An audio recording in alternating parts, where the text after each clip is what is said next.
Hello，大家好，我是 Esther。刚刚面试完了一家公司，这个公司叫 Berman Group，他虽然写说他给房地产、给酒店和一些生活的品牌都做 branding，但主要还是针对房地产。然后我这是随手投了一家啊，我没有很想去，因为他的年薪只给5万，打发叫花子呢，他妈的。然后但是我要面着玩嘛。就是有真的没面了，练练手。然后今天也是一样，跟我上次讲的，就是让 ChatGPT 根据这个 job description 生成10个问题，然后照这个10个问题准备。主要是我也没有很想去这家公司，所以这次准备跟上次准备不一样的是，上一次我是真心实意的根据自己的经验写的回答，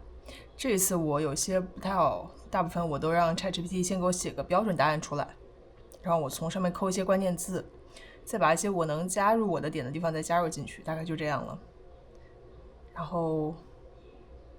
还有个地方我觉得我很棒，就是我今天就是因为虽然面试的时间比较早，中午1点，这叫比较早，这叫比较早对我来说。然后我还是快速的，就是我今天一起来，我就基本上把问题拿出来浏览一遍，然后开始做回答，最后再自己大概练习一下，大概1个多小时就搞定了。就是我又坐下来 set up a timer， 然后我第一件事就把这个最恶心的事情先把它做掉了，辛苦了，真的了不起。这照以前的我恨不得得提前拿1天出来把这个事情搞定，现在我只需要在面试前1小时把这个恶心的事情赶紧弄完，就这样了。然后面试完之后我发现一个问题啊，就是面试我的这个人他是没有设计经验背景的，他可能只是一个 HR。 这怎么是由 HR 挑人，我也不知道是怎么回事，但我觉得他没有太多的设计经验背景。然后针对这样的人，我就不能太炫技，就是我会炫说哦，我又会 graphic design， 我有 motion graphic， 我又会 3D 的东西，他就会觉得我的重点可能是在做 motion 和 3D 那方面，这是一点。第二点是我不知道该把我之前那家公司给亚马逊平台做产品图的那个东西要往 branding 身上靠，就是虽然这纯纯就是个机械出图的过程，但是我得想办法把它往 branding 身上靠，因为面试我那个人不太懂设计，所以当我把我的过程编得很 branding related 的时候，这个才管用。这个是我下次要注意的一点，就是这个面试我还是得编一下，不能太诚实。我的 resume 很诚实啊，就是我会什么我就写什么，这个很诚实。OK， 然后我想说一下我周一的一些事。周一其实还挺忙的，周一先去，这个应该没讲，我老觉得我讲了，就是昨天录视频的时候，昨天我讲海上钓鱼的事情，我以为我讲了，其实没有讲。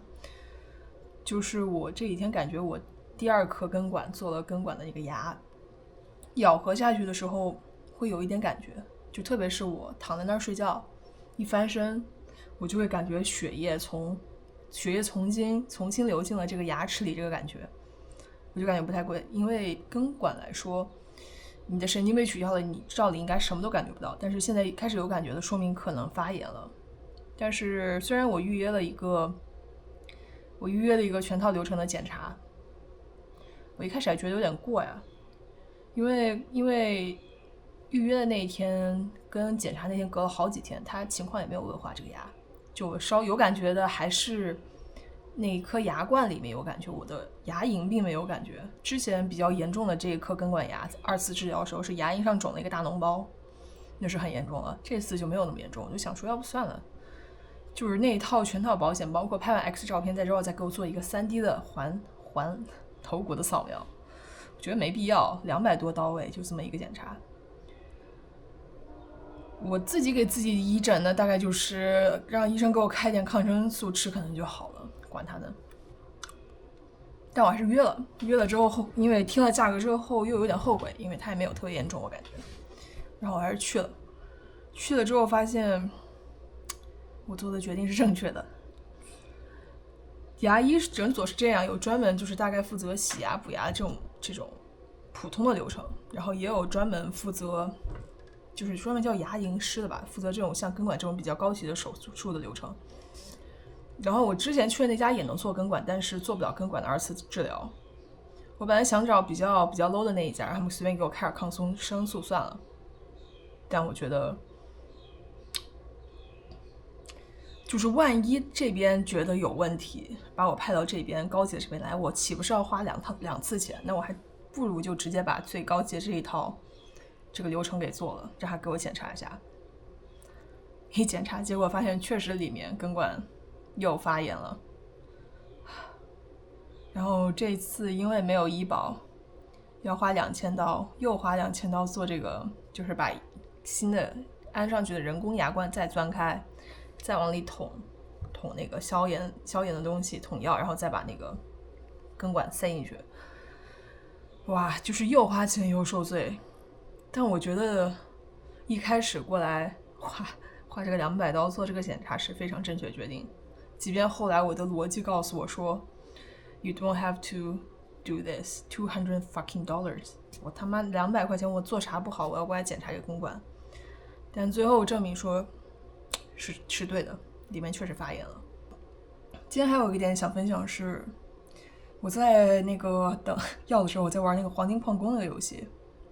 就是大家小时候电脑课上可能4399都打过，就这个游戏。我发现作为一个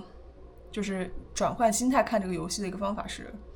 你抓金子的时候，有些时候这是金子，然后这里旁边会是石头挡着这个金子嘛，你其实可以用一个特别刁钻的角度，1/1000的角度去抓那个金子，但大部分时候你抓的是石头。如果是个普通受害者的玩家的心态会觉得说，我靠，手气好烂，居然抓到了石头，开始进行自我攻击。